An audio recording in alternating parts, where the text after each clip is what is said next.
샬롬, 평안하신가요? 오늘도 이렇게 새 아침과 복된 하루를 허락하신 우리 주님께 감사를 드립니다. 오늘 함께 나눌 말씀은 마태복음 2장 1절에서 8절입니다. 헤롯 왕 때에 예수께서 유대 베들레헴에서 나심에 동방으로부터 박사들이 예루살렘에 이르러 말하되 유대인의 왕으로 나시니가 어디 계시냐? 우리가 동방에서 그의 별을 보고 그에게 경배하러 왔노라 하니 헤롯 왕과 온 예루살렘이 듣고 소동한지라. 왕이 모든 대제사장과 백성의 서기관들을 모아 그리스도가 어디서 나겠느냐 물으니 이르되 유대 베들레헴이오니 이는 선지자로 이렇게 기록된 바 또 유대 땅 베들레헴아 너는 유대 고을 중에서 가장 작지 아니하도다. 내게서 한 다스리는 자가 나와서 내 백성 이스라엘의 목자가 되리라 하였음이니이다. 이에 헤롯이 가만히 박사들을 불러 별이 나타난 때를 자세히 묻고 베들레헴으로 보내며 이르되 가서 아기에 대하여 자세히 알아보고 찾거든 내게 고하여 나도 가서 그에게 경배하게 하라. 아멘. 그 당시 헤롯 왕은 25살에 갈릴리의 총독이 될 정도로 유능한 정치인이었습니다. 그는 에서의 후손이었기에 정통 유대인이라고는 할 수는 없는데요. 그는 팔레스타인에 가까운 지역을 오랫동안 다스리고 필요할 때는 로마의 도움을 받으면서 자기의 권력을 키워간 사람입니다. 그는 권력에 욕심이 많은 이었는데요. 사람들에게 지나친 세금을 내게 하여서 수많은 건축물을 만들었습니다. 유명한 극장, 원형 경기장, 그리고 예루살렘 성벽을 확장하는 것도 도왔습니다. 정치적인 인기를 위해서 일한 것입니다. 그리고 수많은 아내를 두었는데 그의 정신병으로 자기의 아들 중에 셋을 죽이기도 한 특이한 사람입니다.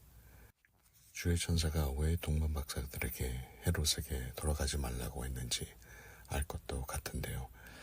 헤롯은 겉으로는 자기도 유대인이라고 하였던 종교적인 사람이었습니다. 하지만 자기의 자존심이 상했을 때 자기가 그 왕의 자리를 지키기 위해서는 남을 죽이기까지 한 사람이었습니다. 어떤 학자들은 헤롯은 예수님을 해칠 생각이 없었는데 동방 박사들에게 속은 것이 화가 나서 그런 것이라고도 합니다. 그것은 어리석은 생각입니다.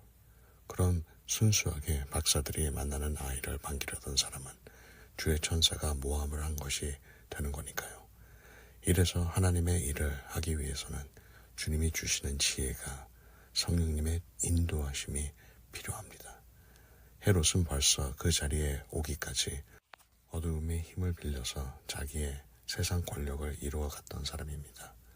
사랑하는 성도 여러분, 세상 권세를 잡은 악한 영들은 자기가 사용하기 쉬운 이들을 잘도 고릅니다.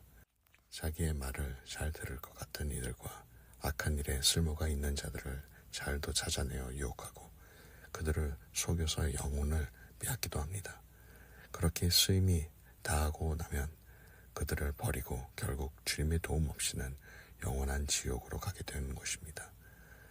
그 당시 헤롯은 세상에 아주 귀한 중요한 사람이 태어났다는 것을 알게 된 것입니다. 그러나 하나님은 예수님을 숨기셨습니다. 헤롯이 거짓말로 선물을 주고 잘 대해줄 것처럼 이야기하였지만 주님은 절대로 예수님이 그를 만나면 안 된다는 것을 아셨습니다. 그래서 천사들을 통해서 알려주셨던 것입니다. 조선 왕조에도 자기 자식도 죽이는 이상한 왕들이 있는데요. 그렇게 헤롯도 위험한 사람이었습니다. 권력으로 힘을 키운 사람이 교만해지는 것은 어렵지 않은 일입니다. 그러나 교만처럼 무서운 영적인 병도 없습니다.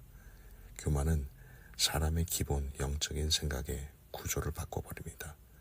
하나님이 보시기에 위험한 일도 스스로가 판단하여 위험하지 않다고 결론을 내리는 자신감을 줍니다. 그리고 다른 사람들을 하대하고 무시하고 그들의 인생을 불쌍히 여기지 못하는 것입니다. 나의 것을 지키기 위해 잔인한 모습으로 변해간다면 벌써 교만이 역사하는 것입니다. 그렇게 헤롯은 하나님께서 세우시고자 하는 메시아 왕국을 제대로 정면으로 공격하려는 마음이 있었던 것이었습니다. 꽤가 많은 사람이었습니다. 7절에 보시면 박사들을 가만히 불렀다고 하는데요. 조용히 박사들을 불러서 자기가 원하는 대로 뒤에서 일을 계획한 것입니다. 꼭 없애버리고 싶은 그 마음대로 소란을 피우지 않고 깔끔하게 지워버리고 싶었던 것입니다. 조선시대의 무서운 권세자들이나 대감 마님들이 종들에게 하던 것이랑 비슷한 것 같은데요. 하나님의 귀한 역사에는 많은 방해가 있을 수밖에 없습니다. 그렇게 그 당시 최고 권력자가 죽이려는 살인 계획이 있었는데도 예수님은 훌륭한 어른으로 잘 성장하셨습니다. 다 하나님의 은혜이고 섭리입니다. 지금도 마찬가지입니다. 악한 권세자들은 이 세상에 넘칩니다. 그들을 그냥 없앤다고 해서 일이 끝나는 게 아닙니다. 더 큰 악한 권세를 잡은 자들이 등장합니다. 하지만 주님의 뜻을 위하여 구별된 자들을 통하여 주님의 날이 오기 전까지 주님은 계속해서 일을 하십니다. 주님을 바라보시며 오늘도 승리하시기를 주 예수님 이름으로 축원드립니다. 다 함께 기도드리겠습니다. 사랑과 공의가 충만하신 주님, 주께서 이루시고자 하는 일을 이루어질 것을 신뢰합니다. 오직 우리의 영혼이 주님께 순복되어 자유의 찬양으로 영광 돌리게 하옵소서. 우리의 영혼이 주님의 임재 안에서 기뻐 뛰며 찬양하게 하소서. 주님의 사랑으로 충만하여 세상을 이기게 하옵소서. 악인들은 주님이 심판하실 것이니 우리는 주님을 위하여 더 열심히 일을 하게 하옵소서. 사랑하며 축복하고 용서하게 하옵소서. 이 모든 말씀 사랑하는 주 예수님의 이름으로 기도드립니다.